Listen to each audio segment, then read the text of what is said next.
Hi friends, ಇದು ಮಸ್ತ್ ಮಗ ಚಾನೆಲ್ನ ಇಂಟರ್ನ್ಯಾಷನಲ್ ಬುಲೆಟಿನ್ ಸುತ್ತು ಜಗತ್ತು. ನಾನು ಅಮರ್ ಪ್ರಸಾದ್. ಇರಾನ್ ಅನ್ನ ಆರ್ಥಿಕವಾಗಿ ಸಂಪೂರ್ಣ ಹೊಸಕ್ಕೆ ಹಾಕೋಕೆ ಅಮೆರಿಕ ಆಪರೇಷನ್ ಎಕನಾಮಿಕ್ ಔಟ್ಕಾಸ್ಟ್ ಕಡೆಗೂ ಶುರು ಮಾಡಿದೆ.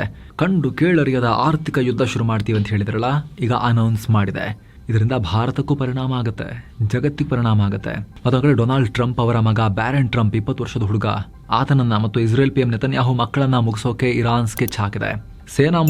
ಪಾಕಿಸ್ತಾನದ ಸೇನಾ ಮುಖ್ಯಸ್ಥ ಆಸಿಮ್ ಮುನೀರಾ ಇರಾನ್ಗೆ ಹಾರಿದಾನೆ. ಸಾಕಷ್ಟು ಡೆವಲಪ್ಮೆಂಟ್ಸ್ ಆಗ್ತವೆ, ಎಲ್ಲವನ್ನ 1 by 1 ಕ್ವಿಕ್ ಆಗಿ ನೋಡ್ತಾ ಹೋಗೋಣ.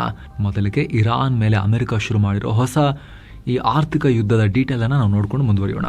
ಅಮೆರಿಕ ಮತ್ತು ಇರಾನ್ ನಡುವಿನ ಯುದ್ಧ ಈಗ ಮತ್ತೊಂದು ಭೀಕರ ಘಟ್ಟವನ್ನ ತಲುಪಿದೆ. ಇರಾನ್ನ ಆರ್ಥಿಕತೆಯನ್ನೇ ಸಂಪೂರ್ಣವಾಗಿ ಹೊಸಕಿ ಹಾಕೋಕೆ ಅಮೆರಿಕ ಆಪರೇಷನ್ ಎಕನಾಮಿಕ್ ಔಟ್ಕಾಸ್ಟ್ ಅನ್ನೋ ಅತಿ ದೊಡ್ಡ ಆರ್ಥಿಕ ದಿಗ್ಬಂಧನವನ್ನ ಅನೌನ್ಸ್ ಮಾಡಿದೆ. ಇರಾನ್ ಮಿಲಿಟರಿ, ಸೈಬರ್ ಅಟ್ಯಾಕ್ ಮತ್ತು ತೈಲ ವ್ಯಾಪಾರಕ್ಕೆ ಬ್ರೇಕ್ ಹಾಕೋಕೆ ಹೊಸ ನಿರ್ಬಂಧಗಳನ್ನು ಹೇರಿದೆ. ಇರಾನ್ನ 60ಕ್ಕೂ ಅಧಿಕ ಸಂಸ್ಥೆಗಳು, ಹಡಗುಗಳು ಹಾಗೂ ಪ್ರಮುಖ ವ್ಯಕ್ತಿಗಳನ್ನ ಟಾರ್ಗೆಟ್ ಮಾಡಲಾಗಿದೆ. ಇದರಲ್ಲಿ ಇರಾನ್ನ ಡೆಡ್ ನೆಗಾರ್ ಅನ್ನೋ ದೊಡ್ಡ ಕಂಪನಿ ಮೇಲೂ ಕೂಡ ನಿರ್ಬಂಧ ಹಾಕಲಾಗಿದೆ. ಇದು ಅಮೆರಿಕದ ಸೇನಾ ನೆಲೆಗಳು ಎಲ್ಲೆಲ್ಲಿವೆ ಅಂತ ಹೇಳಿ ಪತ್ತೆ ಹಚ್ಚೋಕೆ ಚೈನಾದ ಕಮರ್ಷಿಯಲ್ ಸ್ಯಾಟಲೈಟ್ ಚಿತ್ರಗಳನ್ನು ಬಳಸಿತ್ತು ಅಂತ ಅಮೆರಿಕ ಹೇಳಿದೆ.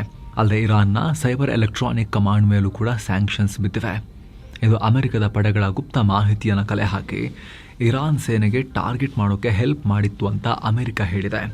ಅಲ್ಲದೆ ಇರಾನ್ನ ಕ್ಷಿಪಣಿ ಮತ್ತು ಡ್ರೋನ್ ಕಾರ್ಯಕ್ರಮಗಳ ಉಸ್ತುವಾರಿ ವಹಿಸಿದ್ದ 7 ಮಿಲಿಟರಿ ಅಧಿಕಾರಿಗಳ ಮೇಲೂ ಕೂಡ ಅಮೆರಿಕ ಕ್ರಮ ಕೈಗೊಂಡಿದೆ. ಇದರಲ್ಲಿ IRGC ಕಮಾಂಡರ್ ಅಹಮದ್ ವಾಹಿದಿ, ಇರಾನ್ನ ನ್ಯಾಷನಲ್ ಸೆಕ್ಯೂರಿಟಿ ಕೌನ್ಸಿಲ್ನ ಮಾಜಿ ಅಧಿಕಾರಿ ಮೊಹಮ್ಮದ್ ಬಗೇರ್ ಜೋಲ್ಗಾಡರ್ ಮೇಲೆ ಸ್ಯಾಂಕ್ಷನ್ಸ್ ಹಾಕಲಾಗಿದೆ. ಹಾಗೆ ಸೈಬರ್ ದಾಳಿ ಮಾಡಿದ್ದ ಇರಾನ್ನ ಸೈಬರ್ ಗ್ರೂಪ್ ಬಗ್ಗೆ ಮಾಹಿತಿ ಕೊಟ್ಟರೆ $10 ಮಿಲಿಯನ್ ಬಹುಮಾನ ಕೊಡ್ತೀವಿ ಅಂತ ಅಮೆರಿಕ ಹೇಳಿದೆ. ಅಲ್ಲದೆ ಇರಾನ್ನ ತೈಲ ಮತ್ತು ಪೆಟ್ರೋಕೆಮಿಕಲ್ ಪ್ರಾಡಕ್ಟ್ಸ್ ಅನ್ನ ಮಾರಾಟ ಮಾಡೋಕೆ ಸಹಾಯ ಮಾಡ್ತಾ ಇದ್ದ ಇರಾನ್ ಮತ್ತು ವಿದೇಶಿ ಕಂಪನಿಗಳ ಮೇಲೂ ಅಮೆರಿಕ ಸ್ಯಾಂಕ್ಷನ್ಸ್ ಹಾಕಿದೆ. ಇವರೆಲ್ಲ ಶಾಡೋ ಫ್ಲೀಟ್ ಮತ್ತು ಬೇರೆ ಮಾರ್ಗಗಳ ಮೂಲಕ ಇರಾನ್ ತೈಲವನ್ನ ಸರಬರಾಜು ಮಾಡ್ತಾ ಇದ್ರು ಅಂತ ಅಮೆರಿಕ ಹೇಳಿದೆ. ಇನ್ನು ಈ ದಿಗ್ಬಂಧನದ ಬಗ್ಗೆ ಅಮೆರಿಕದ ಟ್ರೆಜರಿ ಸೆಕ್ರೆಟರಿ ವಾರ್ನಿಂಗ್ ಕೊಟ್ಟಿದ್ದಾರೆ. ಇರಾನ್ಗೆ ಆರ್ಥಿಕವಾಗಿ ಜೀವ ಕೊಡ್ತಿರೋ ಎಲ್ಲ ದಾರಿಗಳನ್ನ ಬಂದ್ ಮಾಡೋದೇ ನಮ್ಮ ಉದ್ದೇಶ ಅಂತ ಹೇಳಿದ್ದಾರೆ. ಇರಾನ್ ಜೊತೆ ವ್ಯಾಪಾರ ಇಟ್ಕೊಂಡಿರೋ ರಾಷ್ಟ್ರಗಳಿಗೆ ತಮ್ಮ ವ್ಯವಹಾರಗಳನ್ನು ನಿಲ್ಲಿಸೋಕೆ ಒಂದು ಡೆಡ್ ಲೈನ್ ಕೂಡ ಕೊಡಲಾಗಿದೆ. ಒಂದು ವೇಳೆ ಆ ಡೆಡ್ ಲೈನ್ ಮೀರಿದ್ರೆ ಅಂತಾರಾಷ್ಟ್ರಗಳನ್ನು ಡಾಲರ್ ಆಧಾರಿತ ಜಾಗತಿಕ ಆರ್ಥಿಕ ವ್ಯವಸ್ಥೆಯಿಂದ ಡಾಲರ್ ಆಧಾರಿತ ಪೇಮೆಂಟ್ ಸಿಸ್ಟಮ್ಸ್ನಿಂದಲೇ ಹೊರಗೆ ಹಾಕ್ತೀವಿ ಅಂತ ಹೇಳಿ ಎಚ್ಚರಿಕೆ ಕೊಟ್ಟಿದ್ದಾರೆ ಅಮೆರಿಕದ ಟ್ರೆಜರಿ ಸೆಕ್ರೆಟರಿ ಬೆಸೆಟ್. ಅಲ್ಲದೆ ಅಮೆರಿಕದ ಕಠಿಣ ಸೆಕೆಂಡ್ರಿ ಅಂದರೆ ಇರಾನ್ ಜೊತೆಗಿನ ವ್ಯಾಪಾರ ಮಾಡೋ ರಾಷ್ಟ್ರಗಳ ಮೇಲೆ ನಿರ್ಬಂಧಗಳನ್ನು, ಸೆಕೆಂಡ್ರಿ ಸ್ಯಾಂಕ್ಷನ್ಸನ್ನು ಹಾಕಬೇಕಾಗತ್ತೆ, ಎದುರಿಸಬೇಕಾಗತ್ತೆ ಅದನ್ನು ಅಂತ ಹೇಳಿ ವಾರ್ನಿಂಗ್ ಕೊಟ್ಟಿದ್ದಾರೆ ನೇರವಾಗಿ ಚೈನಾಗೆ. ಅಮೆರಿಕದ ಬೆದರಿಕೆಗೆ ಇರಾನ್ ಕೂಡ ಪ್ರತಿಕ್ರಿಯೆ ಕೊಟ್ಟಿದೆ. ಇರಾನ್ ಸ್ಪೀಕರ್ ಮೊಹಮ್ಮದ್ ಬಗೇರ್ ಘಾಲಿಬಾಫ್, ಬೇರೆ ರಾಷ್ಟ್ರಗಳೊಂದಿಗೆ ನಮ್ಮ ವ್ಯಾಪಾರವನ್ನು ನಿಲ್ಲಿಸೋ ತಾಕತ್ತು ಅಮೆರಿಕಗಿಲ್ವೇ ಇಲ್ಲ. ನಮ್ಮ ವ್ಯಾಪಾರ ಪಾಲುದಾರರು ಅಮೆರಿಕದ ಬೆದರಿಕೆಗಳಿಗೆ ಕೇರೆ ಮಾಡಲ್ಲ ಅಂತ ಹೇಳಿದ್ದಾರೆ. ಇತ್ತ ಇರಾನ್ ಆರ್ಥಿಕ ಸಚಿವ ಅಲಿ ಮದನಿಜಾದೆ ಈ ಹೊಸ ನಿರ್ಬಂಧಗಳಿಂದ ಅಮೆರಿಕಗೆ ಮತ್ತೊಂದು ಸೋಲು ಗ್ಯಾರಂಟಿ ಅಂತ ಹೇಳಿದ್ದಾರೆ. ಅಮೆರಿಕದ ಈ ದಿಗ್ಬಂಧನಗಳನ್ನು ಎದುರಿಸೋಕೆ ಇರಾನ್ ಈಗ ಆಲ್ರೆಡಿ ಬರೋಬ್ಬರಿ 2 ವರ್ಷದ ಪ್ಲಾನ್ ರೆಡಿ ಮಾಡ್ಕೊಂಡಿದೆ. ಇದನ್ನೆಲ್ಲ ನೋಡಿದ್ರೆ ಅಮೆರಿಕ ಮತ್ತೊಮ್ಮೆ ನಮ್ಮಿಂದ ಸೋಲೊಪ್ಕೊಳ್ಳೋಕೆ ವೆಯ್ಟ್ ಮಾಡ್ತಿರೋ ತರ ಕಾಣಿಸ್ತಾ ಇದೆ ಅಂತ ಹೇಳಿ ಅಪಹಾಸ್ಯ ಮಾಡಿದ್ದಾರೆ ಇರಾನ್ ಅವರು. ಇನ್ನು ಅಮೆರಿಕದ ಈ ಹೊಸ ನಿರ್ಬಂಧಗಳಿಂದ ಇರಾನ್ನ ಕರೆನ್ಸಿ ರಿಯಾಲ್ ಮತ್ತಷ್ಟು ಪಾತಾಳಕ್ಕೆ ಹೋಗಿದೆ. ಇನ್ಫಾರ್ಮಲ್ ಕರೆನ್ಸಿ ಮಾರ್ಕೆಟ್ನಲ್ಲಿ $1 ಅಮೆರಿಕನ್ ವಿರುದ್ಧ ಬರೋಬ್ಬರಿ 2.02 ಮಿಲಿಯನ್ ರಿಯಾಲ್ಗೆ ಅಂದರೆ 20 ಲಕ್ಷಕ್ಕೂ ಅಧಿಕ ರಿಯಾಲ್ಗೆ ಕುಸಿದು ಹೋಗಿದೆ. $1 ಬೇಕು ಅಂದರೆ 20 ಲಕ್ಷಕ್ಕೂ ಅಧಿಕ ಇರಾನಿಯನ್ ಕರೆನ್ಸಿಯನ್ನು ರಿಯಾಲ್ ಅನ್ನ ಕೊಡಬೇಕು. ಇನ್ನು ಒಂದು ಕಡೆ ಆರ್ಥಿಕ ದಿಗ್ಬಂಧನ ಹಾಕಿ ಇರಾನನ್ನು ಉಸಿರುಗಟ್ಟಿಸ್ತಾ ಇರೋ ಅಮೆರಿಕ ಇನ್ನೊಂದು ಕಡೆ ಮಿಲಿಟರಿ ದಾಳಿಯ ಎಚ್ಚರಿಕೆಯನ್ನ ಕೂಡ ಕೊಟ್ಟಿದೆ. ಅಮೆರಿಕದ ವಾರ್ ಸೆಕ್ರೆಟರಿ ಪೀಟ್ ಹೆಕ್ಸೆತ್ ಇರಾನ್ ಏನಾದರೂ ಮಿತಿಮೀರಿ ವರ್ತಿಸಿದ್ರೆ ಅಥವಾ ಅಮೆರಿಕ ಸೇನೆಯೊಂದಿಗೆ ಚೆಲ್ಲಾಟ ಆಡಿದ್ರೆ ನಾವು ಮತ್ತೆ ದಾಳಿ ಮಾಡೋಕ್ಕೂ ಹಿಂದೇಟು ಹಾಕಲ್ಲ ಅಂತ ಹೇಳಿದ್ದಾರೆ. ಇನ್ನು ಅಮೆರಿಕದ ಈ ನಿರ್ಬಂಧ ಮತ್ತು ಇತ್ತೀಚೆಗೆ UAE ಇರಾನ್ ಜೊತೆಗಿನ ಎಲ್ಲ ವ್ಯಾಪಾರ ವಹಿವಾಟನ್ನು ಬಂದ್ ಮಾಡಿರೋದು ಭಾರತಕ್ಕೂ ಆತಂಕಕಾರಿ ಬೆಳವಣಿಗೆ. ಯಾಕಂದರೆ ಭಾರತದ ಬಾಸ್ಮತಿ ಅಕ್ಕಿ, ಚಹಾ, ಔಷಧ ದುಬೈ ಬಂದರಿನ ಮೂಲಕವೇ ಇರಾನ್ಗೆ ಹೋಗ್ತಾ ಇತ್ತು. ದುಬೈ ವ್ಯಾಪಾರಿಗಳ ಮೂಲಕವೇ ನಮ್ಮ ರಫ್ತುದಾರರಿಗೆ ಸುಲಭವಾಗಿ ಪೇಮೆಂಟ್ ಕೂಡ ಆಗ್ತಾ ಇತ್ತು. ಆದರೆ ಈಗ ಆ ಮಾರ್ಗ ಸಂಪೂರ್ಣ ಬಂದಾಗಿರೋದ್ರಿಂದ ದುಬೈಯನ್ನೇ ನಂಬಿಕೊಂಡಿದ್ದ ಭಾರತದ ರಫ್ತುದಾರರಿಗೆ ಸಮಸ್ಯೆಯಾಗಿದೆ. ಈ ಹಿಂದೆ 2018-19ರಲ್ಲಿ $17 ಬಿಲಿಯನ್ ಇದ್ದ ಇರಾನ್ ಭಾರತದ ವ್ಯಾಪಾರ ಅಮೆರಿಕದ ನಿರಂತರ ನಿರ್ಬಂಧಗಳಿಂದ ಬರೀ $1.6 ಬಿಲಿಯನ್ ಇಳಿದಿದೆ. ಈಗ ಮತ್ತೆ ಇದೆಲ್ಲ ಆಗಿರೋದ್ರಿಂದ ಕಂಪ್ಲೀಟ್ ಆಗಿ ಶೂನ್ಯಕ್ಕೆ ಕುಸಿಯುವ ಪರಿಸ್ಥಿತಿ ಇದೆ. ಆದರೆ ಮುಖ್ಯವಾಗಿ ಚೈನಾ ಏನು ಮಾಡುತ್ತೆ ನೋಡಬೇಕು. ಇರಾನ್ ಉತ್ಪಾದಿಸುವ ಬಹುತೇಕ ತೈಲವನ್ನು ಕುಡಿದು ಘಟಘಟ ಅಂತ ಹೇಳಿ ಇಳಿಸ್ಕೊಳ್ಳೋ ಚೈನಾ ಅವರಿಗೆ ಅಮೆರಿಕನ್ಸ್ ಹೇಳಿದರು, ನಾವು ಇರಾನ್ ಮೇಲೆ ಸ್ಯಾಂಕ್ಷನ್ ಹಾಕ್ತೀವಿ, ನೀವು ಇದಕ್ಕೆ ಕೋಆಪ್ರೇಟ್ ಮಾಡಬೇಕು ಅಂತ. ಅವ್ರು ಹಾಗೆಲ್ಲ ಮಾಡಬೇಡಿ, ಮಾತುಕತೆ ಮೂಲಕ ಹ್ಯಾಂಡಲ್ ಮಾಡಿ ಅಂತ ಹೇಳಿದರು ಚೈನೀಸ್. ಈಗ ಚೈನಾ ಏನು ಮಾಡುತ್ತೆ, ಚೈನಾ ಮೇಲೆ ಏನು ಪರಿಣಾಮ ಆಗುತ್ತೆ ಇದರಿಂದ ಅಂತ ನೋಡಬೇಕು. ಚೈನಾಗೆ ಮಾತ್ರ ಪರಿಣಾಮ ಆಗೋದಿಲ್ಲ ಇಲ್ಲಿ. ಚೈನಾ ಒಂದು ವೇಳೆ ಅಮೆರಿಕನ್ ನಿರ್ಬಂಧಗಳಿಂದಾಗಿ ಇರಾನ್ ತೈಲ ತಗೊಳ್ಳೋದನ್ನು ಸ್ಟಾಪ್ ಮಾಡಿದ್ರೆ ಚೈನಾ ಬೇರೆ ಕಡೆ ತೈಲ ಪರ್ಚೇಸ್ ಮಾಡಬೇಕಾಗತ್ತೆ. ಆ ನಲ್ಲಿಲಿ ಬಂದಿಲ್ಲ ನೀರು ಅಂತ ಹೇಳಿದ್ರೆ ಒಂದು ನಲ್ಲಿಲಿ ಬರ್ತಾ ಇರೋ ಟೈಮ್ನಲ್ಲಿ ಎಲ್ಲ ಕೊಡಪಾನ ತೊಗೊಂಡು ಅಲ್ಲಿಗೆ ಹೋಗ್ತಾರಲ್ವ. ಜಗತ್ತಿನ ಮಾರ್ಕೆಟ್ನಲ್ಲಿ ಚೈನಾ ಕೂಡ ಬಂದರೆ ಭಾರತ ಚೈನಾ ಎಲ್ಲರೂ ಹೋಗಿ ಒಂದೇ ಕಡೆ ಪರ್ಚೇಸ್ ಮಾಡೋಕ್ಕೆ ಶುರು ಮಾಡಿದ್ರೆ ಗ್ಲೋಬಲ್ ಆಯಿಲ್ ಪ್ರೈಸ್ ಇನ್ನಷ್ಟು ಜಾಸ್ತಿ ಆಗೋ ಆತಂಕ ಇದ್ದೇ ಇರುತ್ತೆ. ಇನ್ನು ಕಳೆದ ವರ್ಷ ಭಾರತ ಮತ್ತು ಪಾಕ್ ನಡುವೆ ನಡೆದಿದ್ದ ಸಂಘರ್ಷದ ಬಗ್ಗೆ ಪಾಕ್ ನಾಯಕರು ಹೊಸ ಸ್ಫೋಟಕ ಹೇಳಿಕೆ ಕೊಟ್ಟಿದ್ದಾರೆ.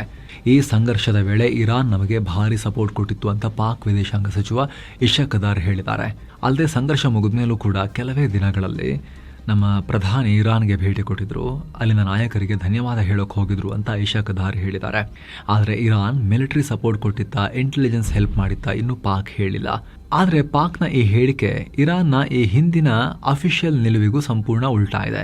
ಯಾಕಂದರೆ ಆಪರೇಷನ್ ಸಿಂಧೂರ್ ಟೈಮ್ನಲ್ಲಿ ಇರಾನ್ ವಿದೇಶಾಂಗ ಸಚಿವ ಅಬ್ಬಾಸ್ ಅರಾಗ್ಚಿ ಭಾರತ ಪಾಕ್ ಎರಡೂ ರಾಷ್ಟ್ರಗಳೊಂದಿಗೂ ಚರ್ಚೆ ಮಾಡಿದ್ರು, ಭೇಟಿ ಕೊಟ್ಟಿದ್ರು.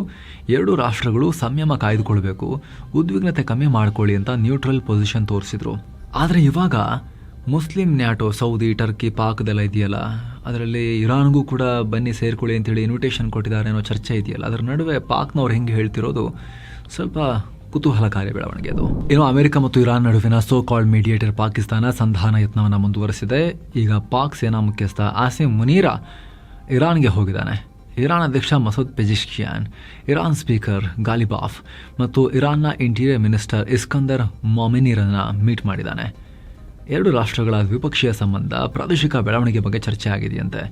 ಈ ವೇಳೆ ಮಾತನಾಡಿರೋ ಇರಾನ್ ಅಧ್ಯಕ್ಷ ಪೆಜಿಶ್ಕಿಯಾನ್, ಇರಾನ್ ವಿಚಾರದಲ್ಲಿ ಮೊದಲು ಅಮೆರಿಕ ತನ್ನ ಧ್ವನಿ ಮತ್ತು ಧೋರಣೆಯನ್ನು ಚೇಂಜ್ ಮಾಡ್ಕೋಬೇಕು, ದಬ್ಬಾಳಿಕೆ ಬೆದರಿಕೆ ನಿಲ್ಲಿಸಬೇಕು, ಇಲ್ಲದೆ ಹೋದರೆ ರಾಜತಾಂತ್ರಿಕ ಪ್ರಯತ್ನಗಳು ಇನ್ನಷ್ಟು ಹಳ್ಳ ಹಿಡಿಯೋದು ಗ್ಯಾರಂಟಿ ಅಂತ ಹೇಳಿದ್ದಾರೆ. ಯಾವುದೇ ಬಾಹ್ಯ ಬೆದರಿಕೆ ಒತ್ತಡಕ್ಕೆ ನಾವು ಮಣಿಯಲ್ಲ, ರಾಷ್ಟ್ರೀಯ ಒಗ್ಗಟ್ಟಿನಿಂದ ಎಲ್ಲವನ್ನ ಫೇಸ್ ಮಾಡ್ತೀವಿ. ಅಂತಾರಾಷ್ಟ್ರೀಯ ನಿಯಮಗಳಿಗೆ ತಕ್ಕಂತೆ 14 ಅಂಶಗಳ ಒಪ್ಪಂದದ ಭರವಸೆಯನ್ನು ಅಮೆರಿಕ ಈಡೇರಿಸಲಿ ಅಂತ ಹೇಳಿದ್ದಾರೆ. ಅಂದಹಾಗೆ ಮುನೀರ್ ಇರಾನ್ಗೆ ಹೋಗೋಕ್ಕೂ ಮುಂಚೆ ಅಮೆರಿಕ ಅಧ್ಯಕ್ಷ ಟ್ರಂಪ್ ಜೊತೆಗೆ ಫೋನ್ ಕಾಲ್ ಆಗಿತ್ತು, ಟ್ರಂಪ್ ಕಾಲ್ ಮಾಡಿದ್ರು ಮುನೀರಂಗೆ ಅಂತ ಅಮೆರಿಕನ್ ಮೀಡಿಯಾಗಳು ರಿಪೋರ್ಟ್ ಮಾಡಿವೆ. ಇರಾನ್ ಜೊತೆ ಮಾತುಕತೆ ಮಾಡಿ ಮತ್ತೆ ಮಾತುಕತೆಯ ಟೇಬಲ್ಗೆ ಬರೋ ಥರ ಮಾಡು ಹೋಗು ಅಂತೇಳಿ ಮುನೀರಂಗೆ ಹೇಳಿ ಕಳಿಸಿದ್ರಂತೆ ಟ್ರಂಪ್. ಇನ್ನು ಇರಾನ್ ಅಮೆರಿಕ ಅಧ್ಯಕ್ಷ ಟ್ರಂಪ್ ಹಾಗೂ ಇಸ್ರೇಲ್ PM ಬೆಂಜಮಿನ್ ನೆತನ್ಯಾಹು ಅವರ ಮಕ್ಕಳನ್ನು ಟಾರ್ಗೆಟ್ ಮಾಡೋಕೆ, ಅವರನ್ನು ಮುಗಿಸೋಕೆ ಪ್ಲಾನ್ ಮಾಡಿರೋದು ಗೊತ್ತಾಗಿದೆ. ಮುಖ್ಯವಾಗಿ ಟ್ರಂಪ್ ಅವರ ಕಿರಿಯ ಮಗ 20 ವರ್ಷದ ಬ್ಯಾರನ್ ಟ್ರಂಪ್ ಹತ್ಯೆಗೆ ಇರಾನ್ ಸಂಚು ರೂಪಿಸಿದೆ. ಆತನ ತಲೆಗೆ ಬರೋಬ್ಬರಿ $10 ಮಿಲಿಯನ್ ಅಂದರೆ ಸುಮಾರು 95 ಕೋಟಿ ರೂಪಾಯಿ ಬಹುಮಾನವನ್ನು ಘೋಷಿಸಿದೆ. ಇರಾನ್ನ ಸರ್ಕಾರಿ ಟಿವಿಯಲ್ಲಿ ಬ್ಯಾರನ್ ಟ್ರಂಪ್ನನ್ನು ಎಲ್ಲಿ ಹೊಡೆಯಬೇಕು ಅನ್ನೋ ವಿಡಿಯೋ ಕೂಡ ಪ್ರಸಾರ ಮಾಡಲಾಗಿದೆ. ಇದರಲ್ಲಿ ಆತ ಓದ್ತಾ ಇರೋ ಯೂನಿವರ್ಸಿಟಿ, ಹಾಸ್ಟೆಲ್, ದಿನಚರಿ, ಆತನ ಭದ್ರತೆಯ ಬಗ್ಗೆ ಅನಿಮೇಷನ್ ಮೂಲಕ ಎಳೆ ಎಳೆಯಾಗಿ ತೋರಿಸಲಾಗಿದೆ. ಇನ್ನೊಂದು ಕಡೆ ಇಸ್ರೇಲ್ PM ನೆತನ್ಯಾಹು ಕೂಡ ಇರಾನ್ ತನ್ನ 2 ಮಕ್ಕಳಲ್ಲಿ ಒಬ್ಬನನ್ನು ಹತ್ಯೆ ಮಾಡೋಕ್ಕೆ ಪ್ರಯತ್ನ ಪಟ್ಟಿತ್ತು, ಪಕ್ಕಾ ಸ್ಕೆಚ್ ಹಾಕಿತ್ತು, ಆದರೆ ಆಗಿಲ್ಲ ಅಷ್ಟೇ ಅಂತ ನೆತನ್ಯಾಹು ಹೇಳಿದ್ದಾರೆ. ಇನ್ನು ಸ್ನೇಹಿತರೆ, 7 ಸ್ಯಾನ್ಸ್ ಟೂರಿಸಂನವರು ಕಾಶಿ, ಅಯೋಧ್ಯೆ, ತ್ರಿವೇಣಿ ಸಂಗಮ, ಗಯಾ, ಬೋಧ್ ಗಯಾ, ಬೈದ್ಯನಾಥ್ ಸೇರಿ ಎಲ್ಲ ಜಾಗಗಳಿಗೆ ಒಂದು ಟ್ರಿಪ್ ಆಯೋಜನೆ ಮಾಡಿದ್ದಾರೆ. ಎಲ್ಲವನ್ನ ಒಳಗೊಂಡಿರೋ ಪ್ಯಾಕೇಜ್ ಇದು. ಎಕ್ಸ್ಟ್ರಾ ನಿಮಗೆ ಏನೂ ಖರ್ಚಿರೋದಿಲ್ಲ. ಆಸಕ್ತರು ಕಾಲ್ ಮಾಡಿಕೊಂಡು ಬುಕ್ ಮಾಡಿಕೊಂಡು ಹೋಗಿ ಬರ್ಬೋದು. ಇನ್ನು ಒಮಾನ್ ಕರಾವಳಿ ಬಳಿ ತೈಲ ಸಾಗಿಸಿದ ಹಡಗಿನ ಮೇಲೆ ದಾಳಿಯಾಗಿದೆ. ಮಂಗಳವಾರ ಮುಂಜಾನೆ ಆಯಿಲ್ ಟ್ಯಾಂಕರ್ಗೆ ಸ್ಫೋಟಕ ಬಂದು ಅಪ್ಪಳಿಸಿದೆ. ಇದರಿಂದ ಎಂಜಿನ್ ರೂಮ್ ಡ್ಯಾಮೇಜ್ ಆಗಿದೆ. ಹೀಗಾಗಿ ಹಡಗು ಸದ್ಯ ಅಲ್ಲೇ ನಿಂತು ಹೋಗಿದೆ ಅಂತ ಬ್ರಿಟನ್ನ UK MTO ಹೇಳಿದೆ. ಯಾರಿಗೂ ಪ್ರಾಣಾಪಾಯ ಉಂಟಾಗಿಲ್ಲ, ಎಲ್ಲ ಸಿಬ್ಬಂದಿ ಸಂಪೂರ್ಣ ಸೇಫ್ ಆಗಿದ್ದಾರೆ ಅಂತಲೂ ಇದು ಸಂಸ್ಥೆ ಹೇಳಿದೆ. ಇತ್ತ ಕೆಂಪು ಸಮುದ್ರದಲ್ಲಿ ಇರಾನ್ ಬೆಂಬಲಿತ ಹುತಿಗಳು ಸೌದಿ ಅರೇಬಿಯಾದ ಆಯಿಲ್ ಟ್ಯಾಂಕರ್ ಮೇಲೂ ದಾಳಿ ಮಾಡಿದ್ದಾರೆ. ಸೌದಿಯ ಯಾಂಬು ಪೋರ್ಟ್ ಸಿಟಿ ಕರಾವಳಿ ತೀರದಲ್ಲಿ ಅಮ್ಜಾನ್ ಅನ್ನೋ ಬೃಹತ್ ತೈಲ ಹಡಗಿನ ಮೇಲೆ ಬ್ಯಾಲಿಸ್ಟಿಕ್ ಮಿಸೈಲ್ ನುಗ್ಸಿದ್ದಾರೆ. ಈ ಹಡಗು ಸೌದಿಯ ರಾಷ್ಟ್ರೀಯ ಶಿಪ್ಪಿಂಗ್ ಕಂಪನಿ ಬಾಹ್ರಿಗೆ ಸೇರಿದಂತಹ ಹಡಗು. ಮಿಡಲ್ ಈಸ್ಟ್ನ ಎಂಟೈರ್ ಈ ಸಿಚುವೇಶನ್ ಇಂದಾಗಿ ತೈಲ ಬೆಲೆ ಎಲಿವೇಟೆಡ್ ಇದೆ. Per barrel Brent crude oil price ಜಗತ್ತು ರೆಕಾರ್ಡ್ ಆಗೋ ಟೈಮ್ನಲ್ಲಿ $91 ಇತ್ತು. ಮತ್ತೊಂದು ಕಡೆ ಹಾರ್ಮುಜ್ ಜಲಸಂಧಿಯಲ್ಲೂ ಭಾರಿ ಆತಂಕ ಇದೆ. ಕಳೆದ 6 ತಿಂಗಳಲ್ಲೇ ಬರೋಬ್ಬರಿ 68 ವಾಣಿಜ್ಯ ಹಡಗುಗಳ ಮೇಲೆ ಟಾರ್ಗೆಟ್ ಮಾಡಿ ದಾಳಿ ಮಾಡಲಾಗಿದೆ. ವಿಶ್ವಸಂಸ್ಥೆ ರಿಪೋರ್ಟ್ ಪ್ರಕಾರ ಈ ದಾಳಿಗಳಲ್ಲಿ ಇದುವರೆಗೆ 20 ನಾವಿಕರ ಪ್ರಾಣ ಹೋಗಿದೆ, 35ಕ್ಕೂ ಅಧಿಕ ಜನ ಗಾಯಗೊಂಡಿದ್ದಾರೆ. 50% ತೈಲ ಟ್ಯಾಂಕರ್ಗಳೇ ದಾಳಿಗೊಳಗಾಗಿವೆ. ಇದರಲ್ಲಿ ಏನೋ ಟ್ಯಾರಿಫ್ ವಿಚಾರದಲ್ಲಿ ಅಮೆರಿಕ ಅಧ್ಯಕ್ಷ ಟ್ರಂಪ್ ಚೈನಾಗೆ ದೊಡ್ಡ ಶಾಕ್ ಕೊಡೋಕೆ ಮುಂದಾಗಿದ್ದಾರೆ ಅನ್ನೋ ಮಾಹಿತಿ ಬರ್ತಾ ಇದೆ. ಮಾರುಕಟ್ಟೆಗೆ ಕಮ್ಮಿ ಬೆಲೆಯಲ್ಲಿ ವಸ್ತುಗಳನ್ನು ರಫ್ತು ಮಾಡ್ತಿದೆ ಅಂತೇಳಿ ಚೈನಾ ವಸ್ತುಗಳ ಮೇಲೆ ಹೊಸದಾಗಿ 7.5% ಟ್ಯಾರಿಫ್ ಹಾಕೋಕೆ ಚಿಂತನೆ ನಡೆಸ್ತಾ ಇದ್ದಾರೆ. ಅಂದಹಾಗೆ ಇದೇ ಸೆಪ್ಟೆಂಬರ್ ಅಂತ್ಯದಲ್ಲಿ ಟ್ರಂಪ್ ಹಾಗೂ ಚೈನಾ ಅಧ್ಯಕ್ಷ ಶಿ ಜಿನ್ಪಿಂಗ್ ಅಮೆರಿಕದ ವೈಟ್ ಹೌಸ್ನಲ್ಲಿ ಮೀಟ್ ಆಗ್ತಾರೆ. ಈ ಮೀಟಿಂಗು ಮುನ್ನವೇ ಈ ಟ್ಯಾಕ್ಸ್ ನಿರ್ಧಾರ ಹೊರಬೀಳೋ ಸಾಧ್ಯತೆ ಇದೆ. ಇನ್ನು ಚೈನಾ ಪ್ರವಾಸದಲ್ಲಿರೋ ರಾಷ್ಟ್ರೀಯ ಭದ್ರತಾ ಸಲಹೆಗಾರ ಅಜಿತ್ ದೋವಲ್ ಚೈನಾ ಉಪಾಧ್ಯಕ್ಷ ಹಾನ್ ಝೆಂಗ್ ಅವರನ್ನ ಭೇಟಿಯಾಗಿ ಮಾತುಕತೆ ನಡೆಸಿದ್ದಾರೆ. ಈ ವೇಳೆ ಉಭಯ ರಾಷ್ಟ್ರಗಳ ನಡುವಿನ ದ್ವಿಪಕ್ಷೀಯ ಸಂಬಂಧ ವೃದ್ಧಿಸೋ ಕುರಿತು ಚರ್ಚೆ ಮಾಡಿದ್ದಾರೆ. ಬಳಿಕ ಚೈನಾದ ವಿದೇಶಾಂಗ ಸಚಿವ ವಾಂಗ್ ಈ ಜೊತೆಗೂ ಕೂಡ ದೋವಲ್ ಮಹತ್ವದ ಮೀಟಿಂಗ್ ನಡೆಸ್ತಾರೆ. 2020 ಗಲ್ವಾನ್ ಸಂಘರ್ಷದ ಬಳಿಕ ಎರಡು ರಾಷ್ಟ್ರಗಳ ನಡುವಿನ ಸಂಬಂಧ ತೀರಾ ಹಾಳಾಗಿತ್ತಲ್ಲ. ಹೀಗಾಗಿ 3488 ಕಿಲೋಮೀಟರ್ ಉದ್ದದ ಭಾರತ ಚೈನಾ ಗಡಿ ಸಮಸ್ಯೆಯನ್ನು ಬಗೆಹರಿಸೋಕೆ ಇಬ್ಬರು ನಾಯಕರು ಪ್ರಯತ್ನ ಪಡ್ತಾ ಇದ್ದಾರೆ. ಗಡಿಯಲ್ಲಿ ಶಾಂತಿ ಕಾಪಾಡೋ ಬಗ್ಗೆನೂ ಚರ್ಚೆ ಆಗುತ್ತೆ. ಇನ್ನು ಅಜಿತ್ ದೋವಲ್ ಅವರ ಈ ಭೇಟಿ ಹೊತ್ತಲ್ಲೇ ಚೈನಾ ಅಧ್ಯಕ್ಷ ಶಿ ಜಿನ್ಪಿಂಗ್ ಭಾರತ ಭೇಟಿ ಬಗ್ಗೆ ಮಹತ್ವದ ಮಾಹಿತಿ ಬರ್ತಾ ಇದೆ. ಬ್ರಿಕ್ಸ್ ಸಮಿಟ್ ಸೆಪ್ಟೆಂಬರ್ ಅಲ್ಲಿ ಇದೆಯಲ್ಲ ಭಾರತದಲ್ಲಿ, ಜಿನ್ಪಿಂಗ್ ಭೇಟಿ ಕೊಡೋದು ಬಹುತೇಕ ಕನ್ಫರ್ಮ್ ಅನ್ನೋ ರಿಪೋರ್ಟ್ಸ್ ಕೂಡ ಬರ್ತಾ ಇವೆ. ಬರೋಬ್ಬರಿ 7 ವರ್ಷಗಳ ಬಳಿಕ ಭಾರತಕ್ಕೆ ಬರ್ತಿರೋ ಜಿನ್ಪಿಂಗ್ ತಮ್ಮೊಂದಿಗೆ ಸುಮಾರು 400 ಅಧಿಕಾರಿಗಳ ಬೃಹತ್ ಟೀಮ್ನೊಂದಿಗೆ ಬರ್ತಾ ಇದ್ದಾರೆ ಅನ್ನೋ ರಿಪೋರ್ಟ್ಸ್ ಕೂಡ ಇವೆ. ಈ ಮೂಲಕ ಭಾರತ ಚೈನಾ ಸಂಬಂಧ ಸುಧಾರಿಸೋಕೆ ಬಿಗ್ ಎಫರ್ಟ್ಸ್ ನಡೀತಿರೋದು ಸ್ಪಷ್ಟ ರೀತಿಯಲ್ಲಿ ಕಾಣಿಸ್ತಾ ಇದೆ ಎರಡು ಕಡೆಯಿಂದ. ಇನ್ನು ರಷ್ಯಾ ಯುಕ್ರೇನ್ ಕದನದಲ್ಲಿ ಆಗಸ್ಟ್ 23ನೇ ತಾರೀಕು ಯುಕ್ರೇನ್ನ ಪ್ರಮುಖ ಒಡೆಸಾ ಪೋರ್ಟ್ ಸಿಟಿ ಮೇಲೆ ರಷ್ಯಾದ ಸು-35 ಫೈಟರ್ ಜೆಟ್ ಅನ್ನು ನುಗ್ಗಿಸಿ ಭಾರೀ ದಾಳಿ ಮಾಡಲಾಗಿದೆ. ಅಮೆರಿಕನ್ ಮೇಡ್ ಯುಕ್ರೇನ್ನ ಪೇಟ್ರಿಯಟ್ ಏರ್ ಡಿಫೆನ್ಸ್ ಸಿಸ್ಟಮ್ ಅನ್ನ ರಷ್ಯಾ ಧ್ವಂಸ ಮಾಡಿದೀವಿ ಅಂತ ಹೇಳ್ಕೊಂಡಿದೆ.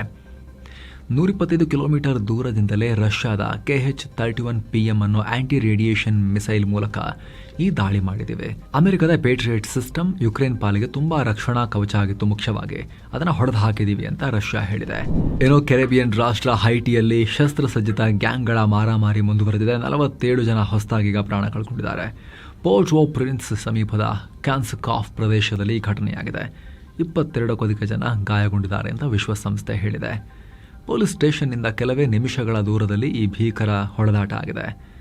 ಅಲ್ಲಿ ಹೈಟಿಲಿ ಮನುಷ್ಯರ ಥರನೇ ಜೀವನ ನಡೆಸ್ತಾ ಇಲ್ಲ, ಅಲ್ಲಿ ಬಹಳ ಪ್ರಾಬ್ಲಮ್ ಇದೆ. ಈಗ ಲೇಟೆಸ್ಟ್ ಘಟನೆಯಲ್ಲಿ ಹೈಟಿಯ ರಾಜಧಾನಿ ಮತ್ತು ಪ್ರಮುಖ ಸಂಪರ್ಕ ಮಾರ್ಗಗಳ ಮೇಲೆ ಕಂಟ್ರೋಲ್ ಸಾಧಿಸೋಕೆ ಕ್ರಿಮಿನಲ್ ಗ್ಯಾಂಗ್ಗಳು ಒಂಥರ ಈ ಹಳೆ ಕಾಲದಲ್ಲಿ ಸಾಮ್ರಾಜ್ಯ ವಿಸ್ತರಣೆಗೆ ರಾಜ್ಯಗಳ ನಡುವೆ ಫೈಟ್ ಆಗ್ತಿತ್ತಲ್ಲ, ಅಲ್ಲಿ ಸರ್ಕಾರ ಜನ ಎಲ್ಲ ಬಿಟ್ಬಿಟ್ಟು ಕ್ರಿಮಿನಲ್ಗಳೇ ಎಲ್ಲ ಏರಿಯಾ ಕಂಟ್ರೋಲ್ ಮಾಡೋಕ್ಕೆ ಓಪನ್ ವಾರ್ ನಡೆಸ್ತಾ ಇದ್ದಾರೆ. ಏನೋ ಸಿರಿಯಾ ರಾಷ್ಟ್ರಕ್ಕೆ ಅಮೆರಿಕ ದೊಡ್ಡ ರಿಲೀಫ್ ಕೊಟ್ಟಿದೆ. ಬರೋಬ್ಬರಿ 47 ವರ್ಷಗಳ ನಂತರ ಸಿರಿಯಾವನ್ನ ಭಯೋತ್ಪಾದನೆಗೆ ಸ್ಪಾನ್ಸರ್ ಮಾಡೋ ರಾಷ್ಟ್ರಗಳ ಪಟ್ಟಿಯಿಂದ ಡ್ರಾಪ್ ಮಾಡಿದೆ. ಸಿರಿಯಾ ಅಧ್ಯಕ್ಷ ಅಹಮದ್ ಅಲ್ ಶರಾ ನೇತೃತ್ವದ ಸರ್ಕಾರ ಅಂತಾರಾಷ್ಟ್ರೀಯ ಭಯೋತ್ಪಾದನೆಯಿಂದ ಸಂಪೂರ್ಣವಾಗಿ ದೂರ ಉಳಿದಿದೆ. ಹಾಗಾಗಿ ನಾವು ಅವ್ರನ್ನ ರಿಲೀಫ್ ಕೊಡ್ತಾ ಇದ್ದೀವಿ ಅಂತ ಅಮೆರಿಕ ಹೇಳಿದೆ. 1979ರಲ್ಲಿ ಮಾಜಿ ಅಧ್ಯಕ್ಷ ಹಫೀಜ್ ಅಲ್ ಅಸದ್ ಅವಧಿಯಲ್ಲಿ ಸಿರಿಯಾವನ್ನ ಈ ಪಟ್ಟಿಗೆ ಸೇರಿಸಲಾಗಿತ್ತು. ನೆಕ್ಸ್ಟ್ ಅವರದೇ ಸಂತತಿ ಬಶರ್ ಅಲ್ ಅಸದ್ ಸರ್ಕಾರ ಟೈಮ್ನಲ್ಲೂ ಕೂಡ ಇದೇ ಕಪ್ಪು ಪಟ್ಟಿ ಕಂಟಿನ್ಯೂ ಆಗಿತ್ತು. ಈಗ ತೆಗೆಯಲಾಗಿದೆ. ಇದರಿಂದಾಗಿ ಯುದ್ಧದಿಂದ ಸಂಪೂರ್ಣ ಹಾಳಾಗಿ ಹೋಗಿದ್ದ ಸಿರಿಯಾದ ಪುನರ್ ನಿರ್ಮಾಣಕ್ಕೆ ಜಾಗತಿಕ ಹೂಡಿಕೆ ಹಾಗೂ ಅಂತಾರಾಷ್ಟ್ರೀಯ ಬ್ಯಾಂಕಿಂಗ್ ನೆರವಿಗೂ ಕೂಡ ಅವರಿಗೆ ಸ್ವಲ್ಪ ಜಾಗ ಓಪನ್ ಅಪ್ ಆಗುತ್ತೆ. ಅಮೆರಿಕ H-1B ವೀಸಾ ಫೀಸನ್ನು $1,03,000 ಅಧಿಕ ಅಂದರೆ ರೂಪಾಯಿ ಲೆಕ್ಕದಲ್ಲಿ 99 ಲಕ್ಷ ರೂಪಾಯಿಗೆ ಏರಿಸೋಕೆ ಹೋಮ್ಲ್ಯಾಂಡ್ ಸೆಕ್ಯೂರಿಟಿ ಪ್ರಪೋಸಲ್ ಮುಂದಿಟ್ಟಿದೆ. ಇದು ಈಗಿರೋ ಫೀಸ್ ಜೊತೆಗೆ ಎಕ್ಸ್ಟ್ರಾ ಕಟ್ಟಬೇಕಾದ ಅಮೌಂಟ್. H-1B ವೀಸಾ ಅತಿ ಹೆಚ್ಚು ಬಳಸೋದೇ ಭಾರತೀಯರು. ಕರೆಕ್ಟಾಗಿ ನೋಡಿ, ಅಲ್ಲಿ ಬರೀ $1,00,000 ಅಲ್ಲ, $1,03,265 ಅಂದರೆ ಕರೆಕ್ಟಾಗಿ 99 ಲ್ಯಾಕ್ ರೂಪೀಸ್, 1 crore ಥರ ಕಾಣಬೇಕು. ಇಂಡಿಯನ್ಸೇ ಜಾಸ್ತಿ ತಗೊಳ್ಳೋದಲ್ಲ, ಅವ್ರಿಗೆ ಶಾಕ್ ಕೊಡಬೇಕು. ಅದು ಟ್ರಂಪ್ ಸರ್ಕಾರದ ಪ್ಲಾನ್ ಇದ್ದಂಗೆ ಕಾಣಿಸ್ತಾ ಇದೆ. ಈ ಹಿಂದೆ $1,00,000 ಫೀಸ್ ಪ್ಲಾನ್ ಮಾಡಿದ್ರು, ಕೋರ್ಟ್ ರಿಜೆಕ್ಟ್ ಮಾಡಿತ್ತು. ಮತ್ತೆ ಹೊಸದಾಗಿ ತಗೊಂಡಿದ್ದಾರೆ, ಚೂರು ಅಮೌಂಟ್ ಚೇಂಜ್ ಮಾಡಿಕೊಂಡು. ಪಬ್ಲಿಕ್ ಒಪಿನಿಯನ್ ಕೇಳೋಕೆ 30 ದಿನ ಟೈಮ್ ಕೂಡ ಕೊಟ್ಟಿದ್ದಾರೆ. ಇನ್ನು ಬಿಸ್ನೆಸ್ ಮತ್ತು ಟೂರಿಸಂಗೆ B-1 B-2 ವೀಸಾ, ಅದರಲ್ಲಿ ಅಮೆರಿಕಾಗೆ ಹೋಗಿ ಅಲ್ಲೇ ಆಶ್ರಯ ಅಥವಾ ಅಸಲೈಮ್ ಕೇಳಿರೋ 2 ಲಕ್ಷ ಜನರ ವೀಸಾ ಕ್ಯಾನ್ಸಲ್ ಮಾಡೋಕ್ಕೂ ಟ್ರಂಪ್ ಸರ್ಕಾರ ಪ್ಲಾನ್ ಮಾಡಿದೆ. ಲಾಸ್ಟ್ 10 years ಅಲ್ಲಿ ವೀಸಾ ಪಡೆದವ್ರಿಗೆ ಅನ್ವಯ ಆಗುತ್ತೆ. ಇದು 2016 2026 ನಡುವೆ ಅಮೆರಿಕ ಇತಿಹಾಸದಲ್ಲೇ ಅತಿ ದೊಡ್ಡ ಮಾಸ್ ವೀಸಾ ಕ್ಯಾನ್ಸಲೇಷನ್ ಆಗುತ್ತೆ ಇದು ಟ್ರಂಪ್ ಇದನ್ನು ಜಾರಿಗೊಳಿಸಿದಾಗ. ಹಾಗಂತ ಇವ್ರನ್ನ ಕೂಡಲೇ ಗಡಿಪಾರು ಮಾಡಲ್ಲ, ವೀಸಾ ಸ್ಟೇಟಸ್ ಮಾತ್ರ ಕ್ಯಾನ್ಸಲ್ ಮಾಡ್ತೀವಿ, ಆಮೇಲೆ ಮುಂದಿನ ಸ್ಟೆಪ್ ಆಮೇಲೆ ಹೇಳ್ತೀವಿ ಅಂತ ಹೇಳಿ ಅಮೆರಿಕನ್ ಅಧಿಕಾರಿಗಳು ಹೇಳಿದ್ದಾರೆ. ಇನ್ನು ಅಮೆರಿಕ ತನ್ನ ವೀಸಾ ರೂಲ್ಸ್ ಅನ್ನ ಟೈಟ್ ಮಾಡಿದ ತಡ US ಯೂನಿವರ್ಸಿಟಿಗಳಿಗೆ ಅರ್ಜಿ ಹಾಕ್ತಿರೋ ಭಾರತೀಯರ ಸಂಖ್ಯೆ 15% ಮತ್ತೆ ಡೌನ್ ಆಗಿದೆ. 2024-25 ಸಾಲಿನಲ್ಲಿ 3.63 ಲಕ್ಷಕ್ಕೂ ಅಧಿಕ ಭಾರತೀಯರು US ಯೂನಿವರ್ಸಿಟಿಗಳಿಗೆ ಅಪ್ಲೈ ಮಾಡಿದ್ರು. ಆದರೆ ಈ ವರ್ಷ ಒಟ್ಟು ಇಂಟರ್ನ್ಯಾಷನಲ್ ಸ್ಟೂಡೆಂಟ್ ಸಂಖ್ಯೆ 11.69 ಲಕ್ಷದಿಂದ 10.57 ಲಕ್ಷಕ್ಕೆ ಇಳಿಯೋ ಚಾನ್ಸಸ್ ಇದೆ ಟೋಟಲ್ ನಂಬರ್. ಇಲ್ಲಿ ರಿಪೋರ್ಟ್ಸ್ ಪ್ರಕಾರ ಅಮೆರಿಕ ವಿದ್ಯಾರ್ಥಿ ವೀಸಾವನ್ನ ಬರೀ 4 ವರ್ಷಕ್ಕೆ ಲಿಮಿಟ್ ಮಾಡಿದೆ. ಓದು ಮುಗಿದ ಮೇಲೆ ಅಲ್ಲೇ ಕೆಲಸ ಮಾಡೋಕೆ ಇರೋ OPT ಪ್ರೋಗ್ರಾಮ್ಗೂ $1 ಲಕ್ಷ ಫೀಸನ್ನು ಹಾಕೋಕೆ ಪ್ಲಾನ್ ಮಾಡಿದೆ. ಇದೇ ಕಾರಣಕ್ಕೆ ಸ್ಟೂಡೆಂಟ್ಸ್ ಈಗ ಅಮೆರಿಕಾಗೆ ಹೋಗೋಕೆ ಹಿಂದೇಟು ಹಾಕ್ತಾ ಇದ್ದಾರೆ. ಇನ್ನು ಭಾರತದ ಯುವಕರ ಕೈ ಹಿಡಿಬೇಕಾಗಿದ್ದ ಪಾಕಿಸ್ತಾನದ 150ಕ್ಕೂ ಅಧಿಕ ವಧುಗಳು ಅವರ ಕಾಯುವಿಕೆಗೆ ಕಡೆಗೂ ಅಂತಿಮ ತೆರೆ ಬಿದ್ದಿದೆ. ಬರೋಬ್ಬರಿ 150ಕ್ಕೂ ಅಧಿಕ ಪಾಕಿಸ್ತಾನಿ ಸಿಂಧಿ ವಧುಗಳು ಈಗ ತಮ್ಮ ಮದುವೆಗಾಗಿ ಭಾರತಕ್ಕೆ ಬಂದಿದ್ದಾರೆ. ಈಗ ಪಹಲ್ಗಾಮ್ ಉಗ್ರ ದಾಳಿ, ಆಪರೇಷನ್ ಸಿಂಧೂರ್ ನಂತರ ಇತರ ಕ್ರಾಸ್ ಬಾರ್ಡರ್ ಮದುವೆಗಳನ್ನ ನಿಲ್ಲಿಸಲಾಗಿತ್ತು. ಈ ಹಿಂದೆ ಅವರಿಗೆಲ್ಲ ಅಟಾರಿ ವಾಘಾ ಬಾರ್ಡರ್ ಮೂಲಕ ಈಸಿಯಾಗಿ ಅವಕಾಶ ಕೊಡ್ತಾ ಇದ್ರು. ಹೀಗಾಗಿ ಪಾಕಿಸ್ತಾನದ ಸಿಂಧ್ ಪ್ರಾಂತ್ಯದ ಕುಟುಂಬಗಳು ಭಾರತೀಯರೊಂದಿಗೆ ಸುಲಭವಾಗಿ ನೆಂಟಸ್ತನ ಮಾಡ್ತಾ ಇದ್ರು. ಯಾಕಂದರೆ ಪಾರ್ಟಿಷನ್ ಆದರೂ ಕೂಡ ಆ ಭಾಗದಲ್ಲೆಲ್ಲ ಫ್ಯಾಮಿಲಿ ಆ ಕಡೆ ಉಳ್ಕೊಂಡ್ಬಿಟ್ಟಿದ್ರಲ್ಲ, ಹಾಗಾಗಿ ಅವಕಾಶ ಇತ್ತು. ಆದರೆ ಪಹಲ್ಗಾಮ್ ದಾಳಿ ಆದಮೇಲೆ ಎಲ್ಲ ನಿಲ್ಲಿಸಲಾಗಿತ್ತು. ಇದರಿಂದಾಗಿ ಭಾರತದ ಹುಡುಗರೊಂದಿಗೆ ಈಗ ಆಲ್ರೆಡಿ ಎಂಗೇಜ್ಮೆಂಟ್ ಮಾಡ್ಕೊಂಡಿದ್ದ ಪಾಕಿಸ್ತಾನಿ ಹುಡುಗಿಯರು ಭಾರತಕ್ಕೆ ಬರೋಕ್ಕೆ ಪರದಾಡ್ತಾ ಇದ್ರು. ಈ ಸಮಸ್ಯೆಯಿಂದ ನಾಗ್ಪುರ, ರಾಯ್ಪುರ, ಜೋಧ್ಪುರ, ಪುಣೆ ಸೇರಿ ಹಲವು ನಗರಗಳಲ್ಲಿ 150ಕ್ಕೂ ಅಧಿಕ ಪಾಕಿಸ್ತಾನಿ ಹುಡುಗಿಯರು ಪಾಕಿಸ್ತಾನದ ಸಿಂಧ್ ಪ್ರಾಂತ್ಯದ ಘೋಟ್ಕಿಯಲ್ಲಿರೋ ಪ್ರಸಿದ್ಧ ಹಿಂದೂ ಶ್ರದ್ಧಾ ಕೇಂದ್ರಗಳ ಗುರುಗಳ ಬಳಿ ರಿಕ್ವೆಸ್ಟ್ ಮಾಡ್ಕೊಂಡಿದ್ರು. ಆ ಟೆಂಪಲ್ ಮ್ಯಾನೇಜ್ಮೆಂಟ್ ಭಾರತದ ಗೃಹ ಇಲಾಖೆಗೆ ವೀಸಾ ಕೊಡೋಕೆ ರಿಕ್ವೆಸ್ಟ್ ಮಾಡಿತ್ತು. ಇದೆಲ್ಲ ಚೆಕ್ ಮಾಡಿ ಈಗ ಸರ್ಕಾರ ಕೇವಲ ವಿಮಾನಯಾನದ ಮೂಲಕ ಮಾತ್ರ ಬರುವಂಥ ವಿಶೇಷ ಕಂಡೀಷನ್ಸ್ ಅಪ್ಲೈ ಅಂತ ಹೇಳಿ ಒಂದಷ್ಟು ಕಂಡೀಷನ್ಸ್ ಹಾಕಿ ವೀಸಾಗಳನ್ನು ಕೊಟ್ಟಿದೆ. ಹೀಗಾಗಿ ಈ ವರ್ಷದ ಏಪ್ರಿಲ್ನಿಂದ ಇಲ್ಲಿವರೆಗೆ 150ಕ್ಕೂ ಅಧಿಕ ಪಾಕಿ ಹುಡುಗಿಯರು ಮತ್ತು ಅವರ ಫ್ಯಾಮಿಲಿಯವರು ಭಾರತಕ್ಕೆ ಬಂದಿದ್ದಾರೆ ಮದುವೆಗೆ. ಏನೋ ಭಾರತ ಬಾಂಗ್ಲಾದೇಶಕ್ಕೆ ಕೊಡ್ತಿರೋ ಕರೆಂಟ್ ಮೇಲೆ ಈಗ ಹೊಸದಾಗಿ SNA ಅಂದರೆ ಸೆಟಲ್ಮೆಂಟ್ ನೋಡಲ್ ಏಜೆನ್ಸಿ ಚಾರ್ಜ್ ಹಾಕೋಕೆ ಪ್ಲಾನ್ ಮಾಡಿದೆ. NTPC ವಿದ್ಯುತ್ ವ್ಯಾಪಾರ ನಿಗಮ್ ಲಿಮಿಟೆಡ್ ಕಂಪನಿ ಮೂಲಕ ಸಪ್ಲೈ ಆಗ್ತಿರೋ 1160 ಮೆಗಾವ್ಯಾಟ್ ಕರೆಂಟ್ನ ಪ್ರತಿ ಯೂನಿಟ್ಗೆ $0.005 ಅಷ್ಟು ಎಕ್ಸ್ಟ್ರಾ ಕಟ್ಟಬೇಕು ಅಂತ ಭಾರತ ಹೇಳಿದೆ. ಮೊದಲಿನ $0.01 ಅಂತ ಫಿಕ್ಸ್ ಮಾಡಿದ್ರು. ಆದರೆ $1 ಇಲ್ಲ, ಪೈಸೆ ಲೆಕ್ಕದಲ್ಲಿದೆ ಅದು. ಆದರೆ ಬಾಂಗ್ಲಾ ರಿಕ್ವೆಸ್ಟ್ ಮಾಡಿದ್ದಕ್ಕೆ ಇನ್ನೊಂದೆರಡು ಡೆಸಿಬಲ್ ಕಮ್ಮಿ ಮಾಡಿಬಿಟ್ಟು ಈಗ $0.005ಗೆ ರುಪೀಸ್ಗೆ ತಗೊಂಡು ಹೋಗಿದ್ದಾರೆ. ಕರೆಂಟ್ ಬಿಲ್ ಮೇಲೆ ಎಕ್ಸ್ಟ್ರಾ ಅಪ್ಲೈ ಆಗುತ್ತೆ ಅದು. ಇದನ್ನು ಮೀಟರ್ ರೀಡಿಂಗ್, ಗ್ರಿಡ್ ಆಪರೇಷನ್ ಮತ್ತು ಪೇಮೆಂಟ್ ಮ್ಯಾನೇಜ್ ಮಾಡೋಕೆ ಅಂತಲೇ ಸಪರೇಟ್ ಆಗಿ ಕಲೆಕ್ಟ್ ಮಾಡ್ತಾ ಇದ್ದಾರೆ. ಈ ಹೊಸ ಅಗ್ರಿಮೆಂಟ್ ಬಗ್ಗೆ ಬಾಂಗ್ಲಾ ಸರ್ಕಾರದ ಪವರ್ ಡಿವಿಷನ್ ಆಗಸ್ಟ್ 18ನೇ ತಾರೀಕು ತನ್ನ ಫಿನಾನ್ಸ್ ಡಿವಿಷನ್ ಹತ್ರ ಒಪಿನಿಯನ್ ಕೇಳಿದೆ. ಇದೇನಾದರೂ ಲೇಟ್ ಆದರೆ 1160 ಮೆಗಾವ್ಯಾಟ್ ಕರೆಂಟ್ ಸಪ್ಲೈಗೆ ಪ್ರಾಬ್ಲಮ್ ಆಗೋ ಚಾನ್ಸಸ್ ಕೂಡ ಇದೆ ಬಾಂಗ್ಲಾಗೆ. ಸೊ ಫ್ರೆಂಡ್ಸ್, ಇದಾಗಿತ್ತು ಇವತ್ತಿನ ಜಗತ್ತಿನ ಸುತ್ತಾಟ. ಕಡೆದಾಗಿ ನಿಮ್ಮಲ್ಲಿ ಒಂದು ಮನವಿ, ವಿಡಿಯೋ ಕೆಳಗಿರೋ ಜಾಯಿನ್ ಬಟನ್ ಮೂಲಕ ಆಸಕ್ತ ವೀಕ್ಷಕರು ಮಸ್ತ್ ಮಗ ಚಾನಲ್ಗೆ ಪ್ರೀಮಿಯಂ ಮೆಂಬರ್ ಆಗಿ ಜಾಯಿನ್ ಆಗ್ಬೋದು. ಆವಾಗ ಮೆಂಬರ್ಗಳಿಗೋಸ್ಕರ ಪ್ರತ್ಯೇಕ ವಿಡಿಯೋ ಸೀರೀಸ್ ಏನು ಬರ್ತಾ ಇದೆ, ಎಕ್ಸ್ಕ್ಲೂಸಿವ್ ಮೆಂಬರ್ ಓನ್ಲಿ, ಅದನ್ನು ನೀವು ಕೂಡ ನೋಡ್ಬೋದು. ಹಲವಾರು ಸ್ಪೆಷಲ್ ವಿಡಿಯೋಸ್ ಅರ್ಲಿ ಆಕ್ಸೆಸ್ ಪಡಿಬೋದು. ಎಲ್ಲಕ್ಕಿಂತ ಹೆಚ್ಚಾಗಿ ನಿಮ್ಮ ಒಂದೊಂದು ಮೆಂಬರ್ಶಿಪ್ ಕೂಡ ನಮ್ಮ ಚಾನಲ್ಗೆ ನೀವು ಕೂಡ ಅತಿ ದೊಡ್ಡ ಬೆಂಬಲ ಕೂಡ ಹೌದು. ಆಸಕ್ತರು ಮಿಸ್ ಇಲ್ಲದೆ ಚೆಕ್ ಮಾಡಿ. Thank you so much. ಮತ್ತೆ ಭೇಟಿ ಆಗ್ತಿರೋಣ ಸ್ನೇಹಿತರೆ. ನಮಸ್ಕಾರ.